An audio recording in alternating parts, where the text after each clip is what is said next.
It was a victory for women everywhere. I had really realized that when I won, and I got so many letters from other Muslim women. And more than that, from women within my own country who felt that it was now decent to work. I don't know why, it's a strange thing to say today, but in those days, people thought that it was indecent for a woman to work, and good women, in inverted commas, didn't work.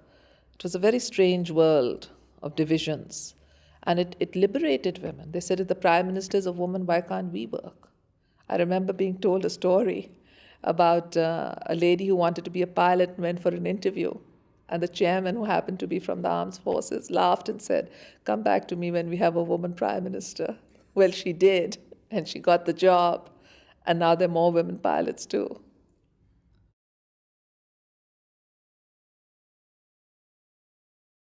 Well, it's in life, there are challenges, but I think leadership is very much predicated on the capacity to absorb defeat and overcome it.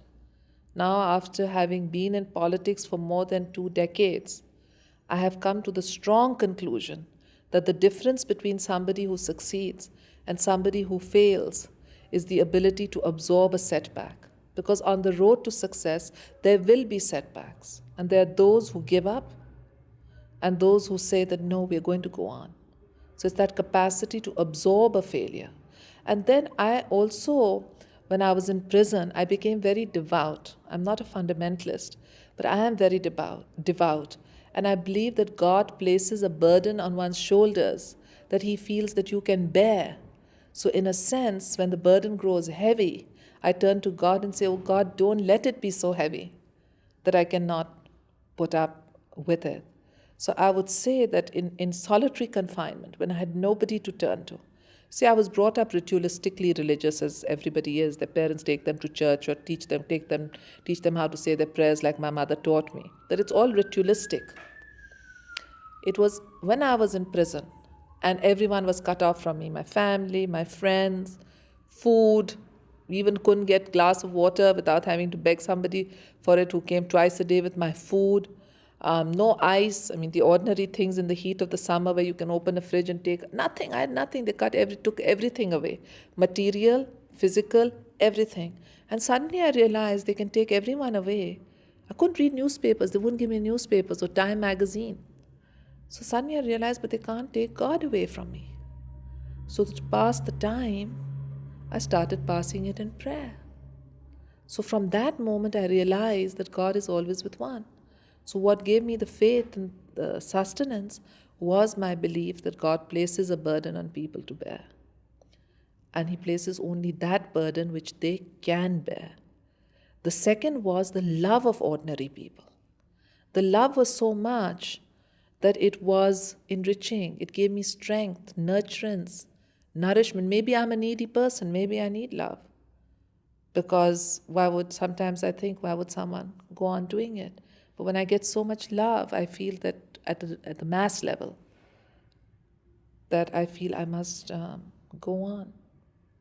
So I think that those are the two factors that really kept me going, because in the worst of my moments, I always had vast reservoirs of love.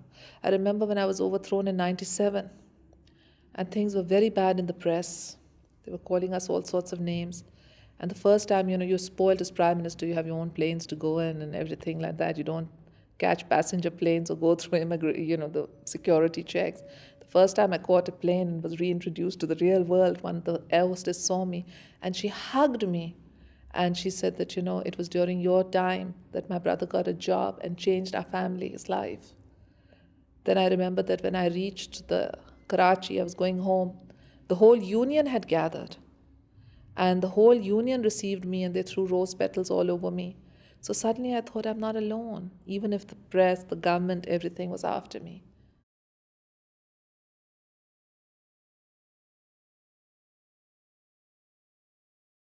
That was my agenda.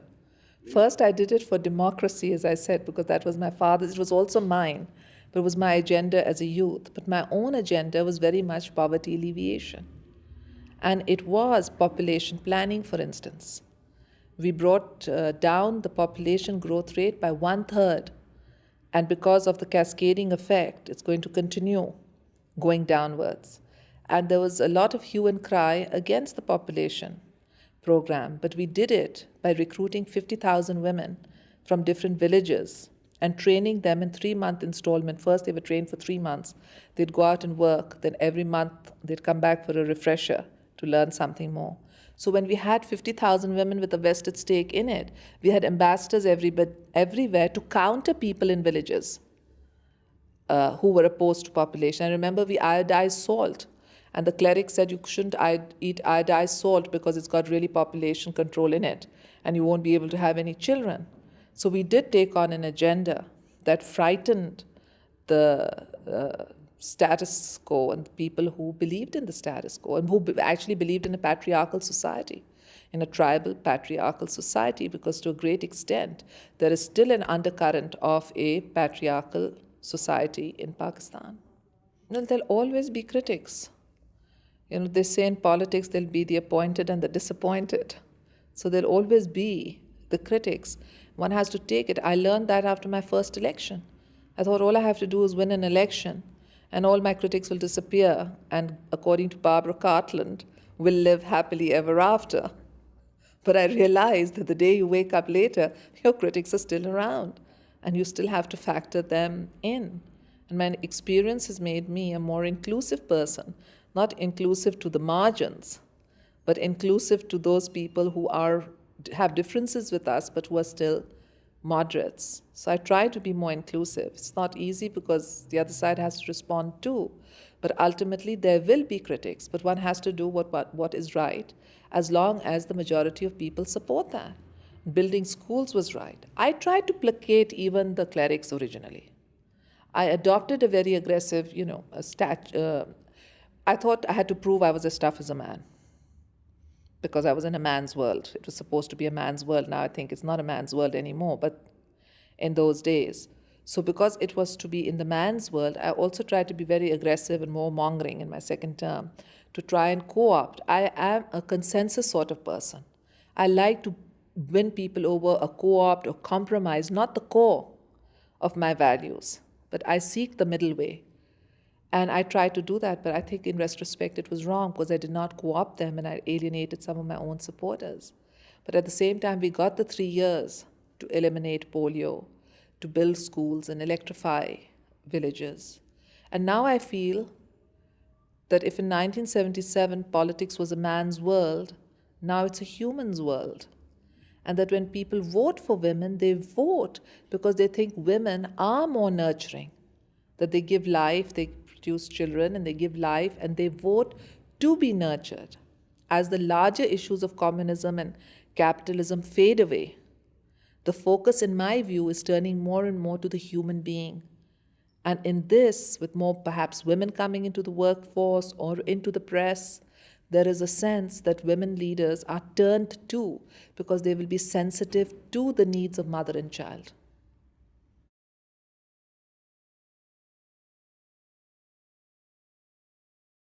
When I meet a young woman student and I ask her, what do you want to be? She says, Prime Minister.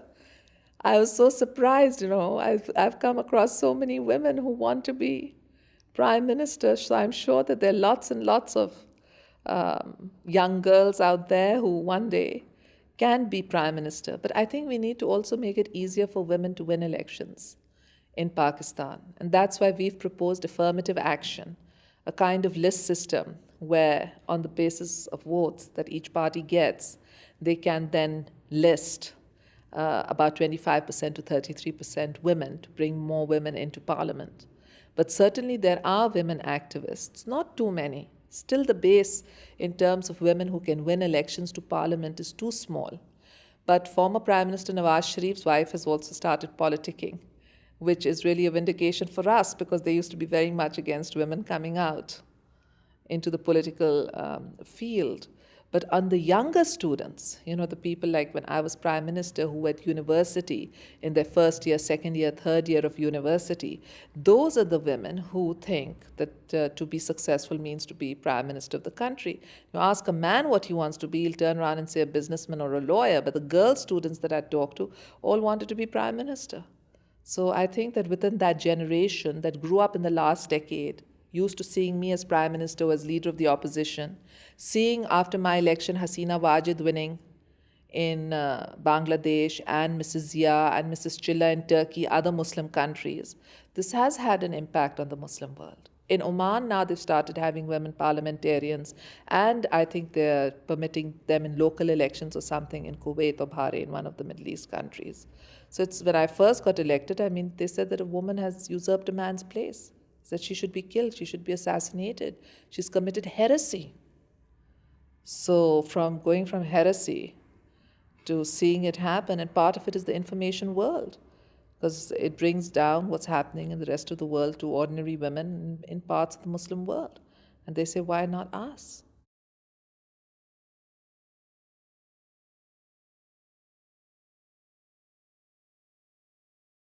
"1953. It was a very different world then, very few motor cars, and much more poverty. The gap between the rich and the poor was greater too. I remember people walking barefoot and bare-backed because of the poverty. It was a very privileged life that we led, with huge homes and scores of staff, with everything looked after. Now the world has changed much more. There's a greater appreciation of each human being being equal and entitled to the same opportunity, as well as emphasis on human dignity. In those days, there was much less dignity. I remember that the poorer people would greet the richer people by bending down and touching their feet or prostrating them and throwing themselves on the feet. So it was a totally different kind of world, and it's changed for the better in that sense. My father was always championing the cause of the poor. He was very much against the status quo. So he was always telling us that it's wrong that there should be people in such abject poverty, unable to feed their children. I mean, I'd be sitting there when women would come to my mother and say, take our children, we can't feed them. My father was a lawyer. I remember him coming back and saying that a man came and said, I don't have any money to pay you for this case, some murder case he'd been involved in. And he said, take my cow because I don't have any money. And that was the cow that would give the milk to feed the children.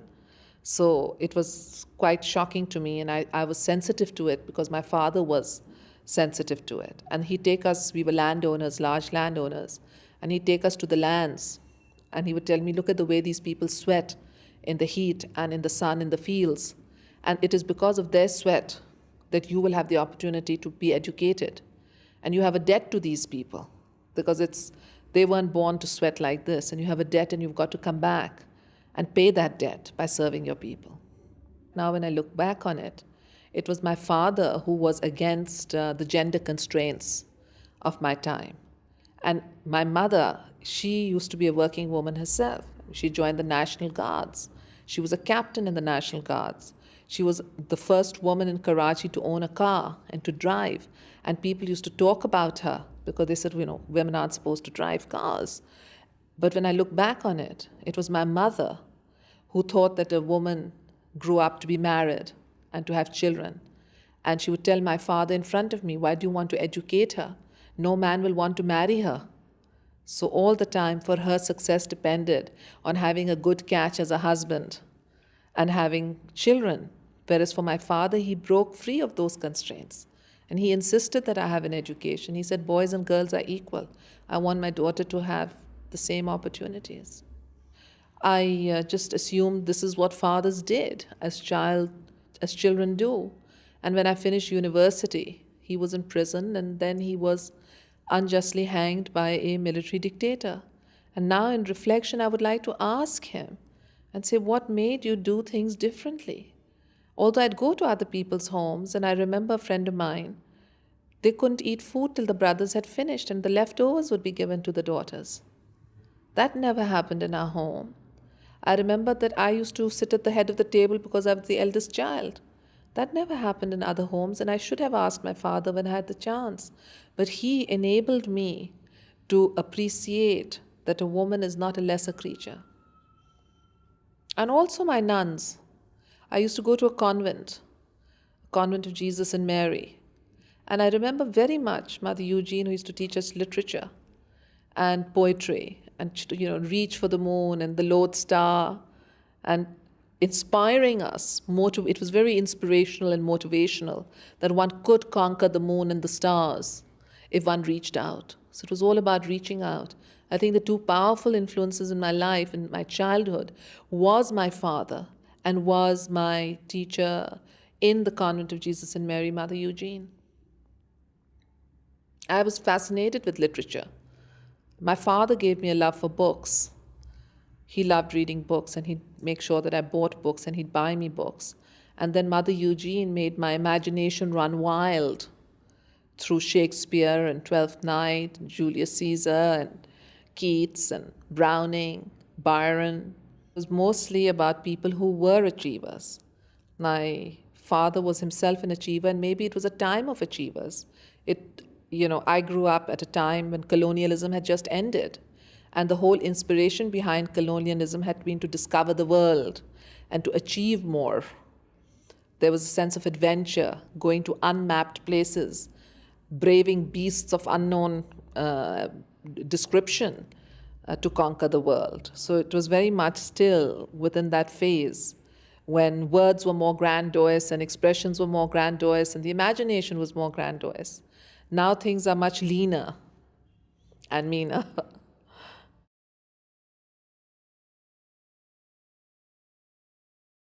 I was a good student. My father put a great emphasis on education, and I found that he would always be so pleased when I did well. But it was terrible for my siblings because they were always being compared by the teachers to me, and they would revolt against it because I'd have a neat handwriting. It's awful now, but right then it was neat, and I'd get my work done and finish everything. I was very studious. I was very, very studious. I had a love for learning. The others didn't like to sit down and do their homework, but I loved doing it. I was the eldest. And I had a great sense of responsibility. When my parents would leave the house, they'd tell me, take care of the other kids. And here I'd be like 3, and my younger sister would be 1, but I still remember, take care of the kids. And I remember once we came to England, and I think I was about 4. My younger sister was 2. And they used to have these gas pipes. And I was always a very curious child, and they told me, don't touch those pipes. And I went and touched them and opened it up, and my parents came back just in time because I nearly poisoned the whole household. So I learned not to be too curious after that. When I was a very young child, I remember I was always against violence. It was an era when people used to go shooting and hunting. And I remember once coming out on the veranda in our home in the countryside, and my father was teaching my brother to shoot a parrot. And I remember seeing the parrot fall down dead and bleed. And I remember being appalled by it. And I remember the parrot fluttering. And I can't bear to see blood to this day or killing. And I'm very much against war and conflict and the taking of life. And I think that seeing that little bird, green and beautiful and living and chirping in the tree, and then falling down dead, did have a profound effect. It sounds silly to say that one should feel so strongly about a bird.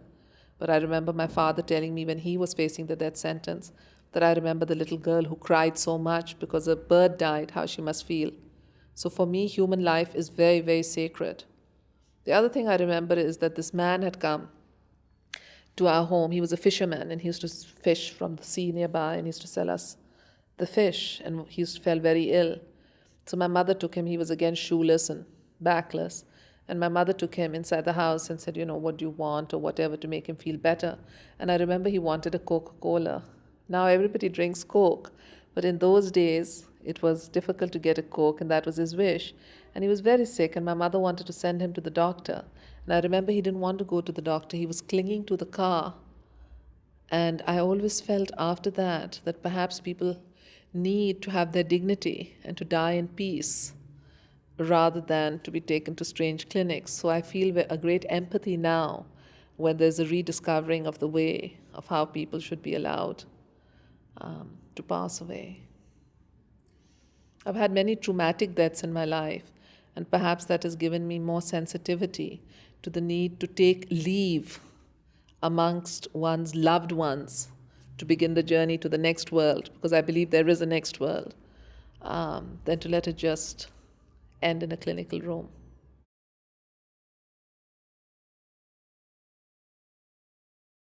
It came gradually. It was not a sudden, there were two moments, let us say, when it happened. You see, one of the moments was when my father died. And before he died, I had my last meeting with him in the death cell. And he said that you have suffered so much. I had been imprisoned myself. And he said, you're so young. You just finished your university. You came back. You had your whole life. And look at the terror under which you have lived. So he said, I set you free. Why don't you go and live in London or Paris or Switzerland or Washington, and you're well taken care of, and have some happiness because you have seen too much suffering. And I reached out through the prison bars, and I remember grasping his hands and saying, no, Papa, I will continue the struggle that you began for democracy. And so that was one of the points where I decided that I didn't want out. I'd stay back. But I still didn't think I'd ever be prime minister. I thought my mother would be the prime minister and that I'd work for her to be the prime minister. And that's what I did. But my mother got sick. And actually, she had lung cancer, but we didn't know she was getting Alzheimer's. So she started behaving differently, and we thought it's because she's had this serious illness and she's reflecting on how to lead her life. And suddenly I found that since mommy was away and the whole party was about to collapse unless I was there, so I started looking after the party at that stage. And when I went back, I remember people were shouting, Prime Minister Benazir. And suddenly it struck me that looking after means, mummy ill, looking after means that I will be the Prime Minister. So it was in that sort of moment when I realized that the responsibility that I had taken over could lead me all the way to an office that could govern the destiny of more than 100 million Muslims of Pakistan.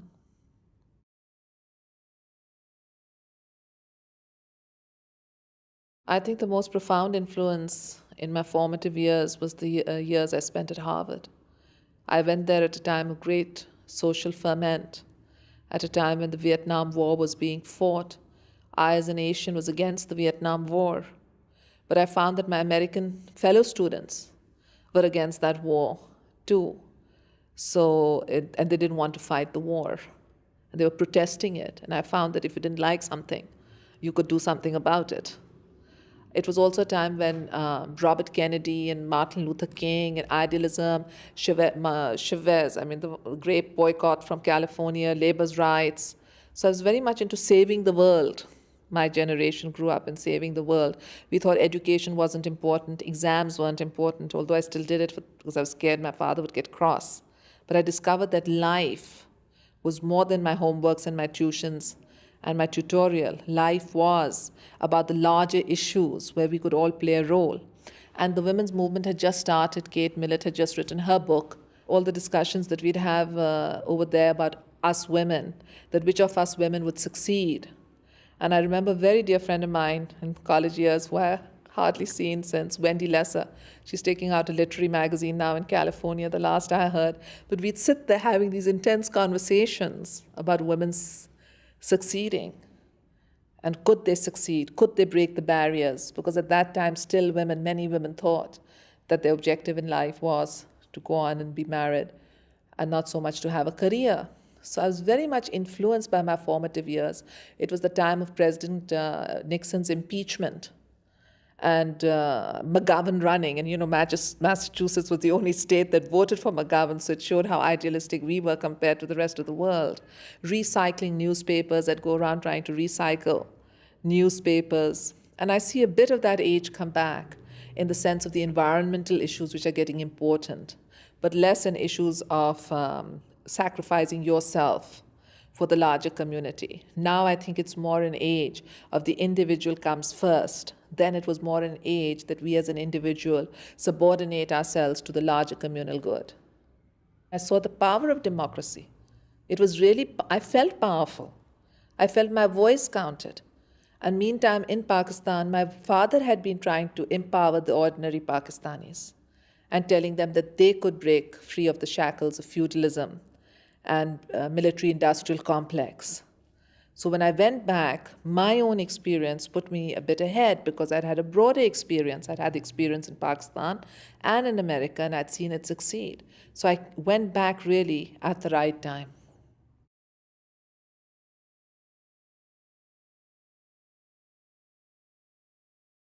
I didn't have doubts. Somehow I didn't have any doubt somehow or the other for me because my father was so important. He thought a woman could succeed, and he would tell me that my daughter is going to make me more proud than Indira Gandhi made her father. So for me, it was like it's normal for daughters to go on to succeed. And then Indira Gandhi was there, and she was a very powerful leader. Mrs. Bandar Naike had been there in Sri Lanka, the first woman prime minister. Then, of course, we had Fatma Jinnah, who was also a presidential candidate, unsuccessful, but a presidential candidate. So I grew up in a region full of powerful women, and I thought, well, if they can do it, I can do it too. But when I used to talk to others, they'd say, you're mad. How can a woman succeed? Not necessarily in politics, but I wanted to be a diplomat. I wanted to have run newspaper. I wanted to do things, and other people, men and women, would find that very surprising. So others doubted it. Even my own husband, when he married me, he thought I was under delusions that I could beat a military dictator. And he thought that when she wakes up and finds out that it's all wrong and she can't, then I'll be there to console her. Little knowing that I was the one who had to console him when I won. My father would say, my daughter will make me more proud. I always felt that I could become prime minister if I wanted to. I had a faith in myself. But at that stage, I didn't want to because I'd seen the assassination attempts on my father.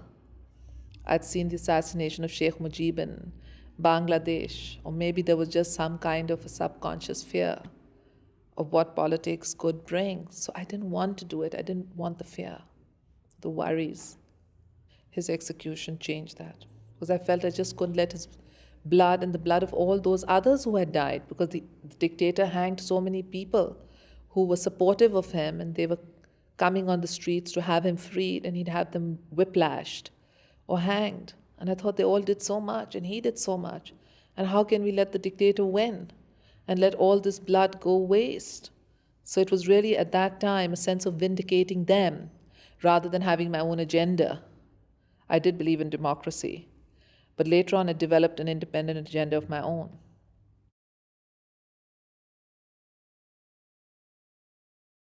For me, idealism has been the motivation. I think power for itself is useless. If it was just power, how could one, politics is an obsession. You can't just be in politics, or if you really want something, it's not an 8 to 5 job. It's a round the clock job. So if it's just power, I think it would be very empty. I think idealism is very important, the need to change, to bring about change. I feel that life is like, or society is like a canvas, and that if you get office, you're given an opportunity to paint it. And it's up to you whether you make a good picture, whether you make a bad picture. And I think it's very, very important to have ideals. Because when one has ideals, one thinks the suffering is worth it.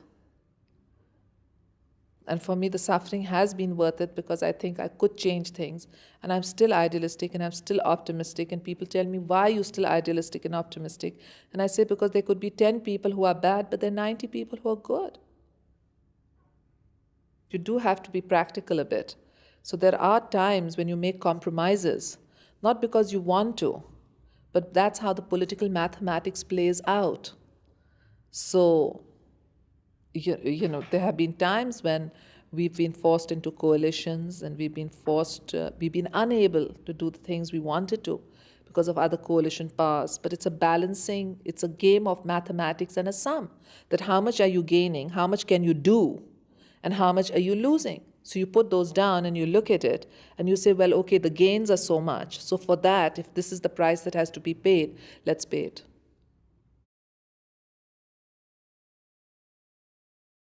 When I look back on my life, I really think of the different stages when we were so raw and naive and little realized how things were.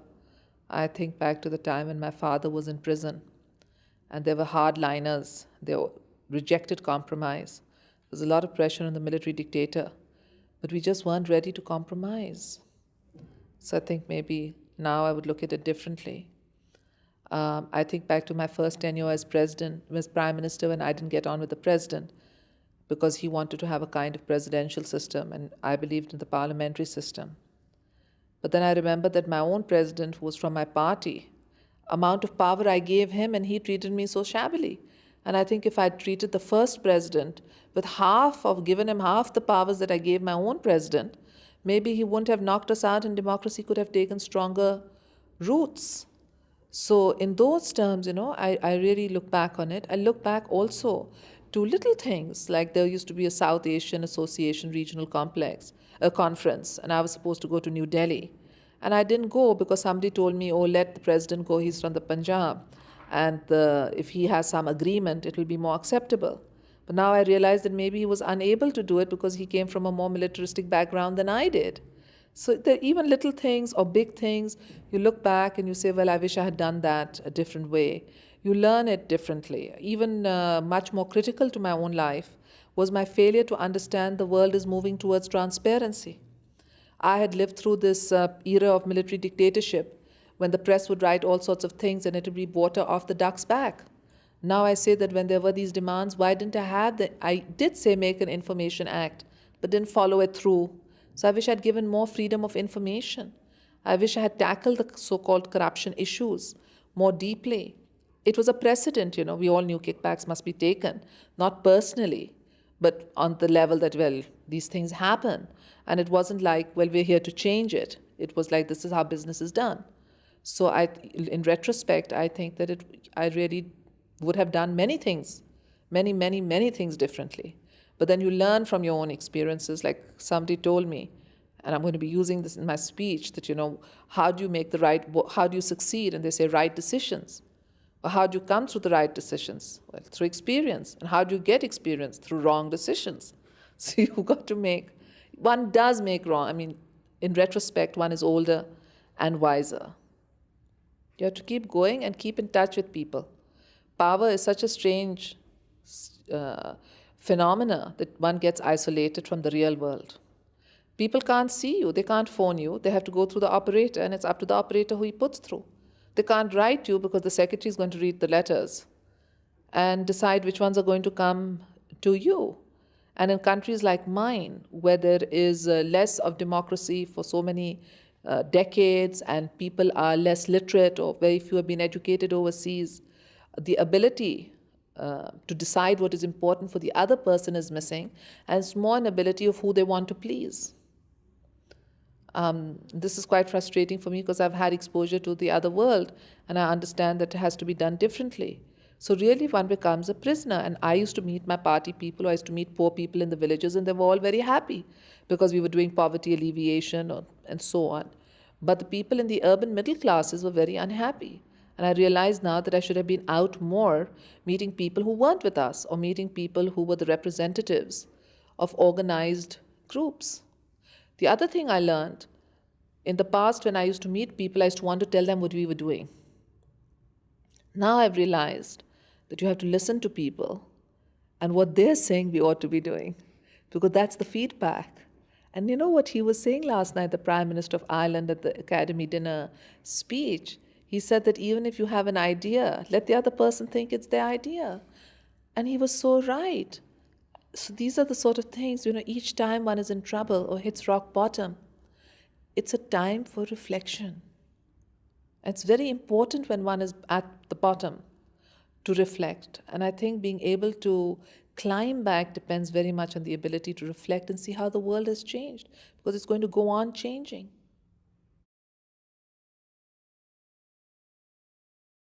I've left it to the Lord to decide which is the best path for me, while myself seeking high office. This is because I learned in 2 decades that you can shape the direction of your society by being in power or even being outside power. So for the first time, I realized you don't have to be prime minister to dominate the debate. So I thought it's better for me to concentrate on the party and build the party as an institution. Otherwise, we never have the time. We're always being hounded or we're governing. So somebody needs to take time out when the party is governing to organize the party. So I said, let somebody else be the prime minister. My party didn't agree to it. They said, we want you. And now as the situation is spiraling out of control, more and more people are saying that you're the only national figure. You've got a team, you've got the experience, and you've got a program. So we need you. But it's, with me, ambiguous, because while people want me, They have reservations, even if they may be founded well or founded wrong, but they have reservations about the role of my husband. So for me, it's very difficult because I know that when I was in government, my husband used to deal with all the traditional politicians, and he was a great help to me. And now I say the crisis is bigger, and people expect me to overcome the bigger crisis. And I have that apprehension, how will I do it if he's not there to be dealing with some of the tribal lords and people who are in parliament? You can't wish them away. So I have that sort of hesitation. And then the second thing is, on a more personal level, I feel that of the 12 years I've been married, my husband has been behind bars for 7. So I say, how is it life? Again, we are in politics and the children don't have the mother or the father. My son is now 12. The next 5 years he'll be 17 and go off to college and then get a job and get married and have his own home. So I have these ambiguous feelings that is it right or not. But I've always had a strong sense of duty. So I feel that I ought to go and put myself forward as a candidate, which my party's endorsed me for, of Prime Minister. But whether that happens or not, I really leave it to the Lord, saying whatever's best for me and best for my country.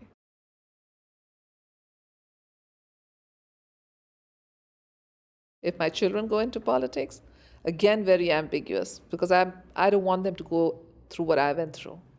As a mother, I want to protect them from the tragedies that I have seen in my life. But I find that they are growing up in a political home. They see politicians all the time. So for them, being in politics is natural. And they play games about who's going to be prime minister. And I tell them, wait a minute. First, you've got to get a job and you've got to get a profession. You can't even think about politics without having a law degree or a medicine degree or an engineer, some degree. So I temper their enthusiasm because I think the world is changing. And I think that in the new global century that we are witnessing, you can have a career, and without being in government, through NGOs and community self-service, there's a great deal that can be done.